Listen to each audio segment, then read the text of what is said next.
But gratitude itself is a feeling. It's having the ability to be grateful for what you do have, even if you don't have everything that you want. I love that. Experts say there are concrete benefits in practicing gratitude, even when life feels heavy. It reduces stress, builds emotional resilience, and keeps you from feeling overwhelmed.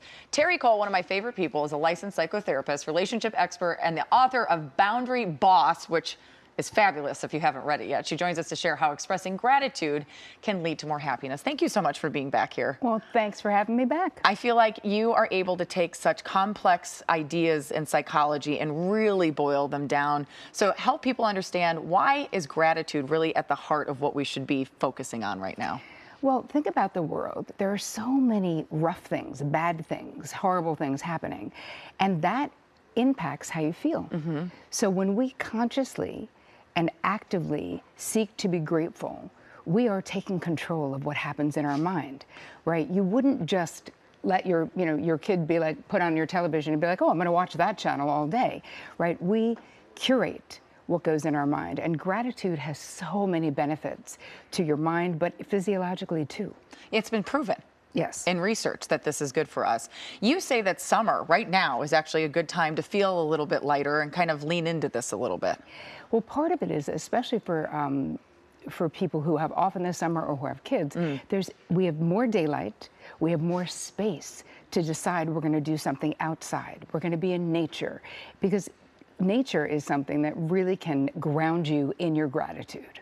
I think gratitude, too, can also lead to more appreciations with your relationships and actually speaking those out loud. Yes. So how do you get into a space? What are some good tips to get people to actually, sit down every day? Do you write down your gratitude and your appreciation? Do you tell someone your gratitude and appreciation? There's a whole bunch of things that I give to my therapy clients to do. One is to write a letter of gratitude, because many of us have champions from our past who really did something that made a difference in our lives, and we maybe have never told them. So write a letter of appreciation, but daily you can have a gratitude journal, just writing down 2 or 3 things that you're grateful for, because gratitude is a muscle, and what you focus on expands. So consciously and actively, intentionally focusing on gratitude is great. And within your relationship, my husband and I, every single night, talk about our gratitudes. Thank you for doing this for me today. And even though some of that stuff sounds like, oh, do I really have to thank you for unloading the dishwasher? I mean, you don't have to, but it puts deposits in the well of goodwill if you do. Well, and don't we need 5 good deposits every day into the bank account for that one negative thing that's inevitably going to happen? That's exactly right. Yeah. You're talking about negativity bias, Yes. which is the way humans are wired. Yes, we want everything's bad. Yeah, it's so easy. And really, it was a physiological way of staying safe, that we would remember the bad things 5 times more readily than the good. But we're not being chased by saber-toothed tigers anymore. And so now it's time for us to take a hold of what is in our mind and flex that gratitude muscle. Well, Doug, thank you for cooking dinner and cleaning up the kitchen last night. See what I'm saying? This is correct. You've written a book about boundaries, and I have to say, I was introduced to what a boundary actually was, because people kind of have misconceptions about boundaries. Sometimes they think it's telling somebody rather than how you react. Right. But I learned that through you and your books. How are boundaries and gratitude related? We need boundaries in a way to have the space to be grateful, because what happens is, when you don't have boundaries, when your boundaries are disordered, a lot of times we are copping a lot of resentment, right? If you are letting people sort of walk all over you and not say anything about it, what is taking up a lot of room in your mind is resentment. Right. Right. We feel like they're entitled, even though it's because we are not actually setting the boundary.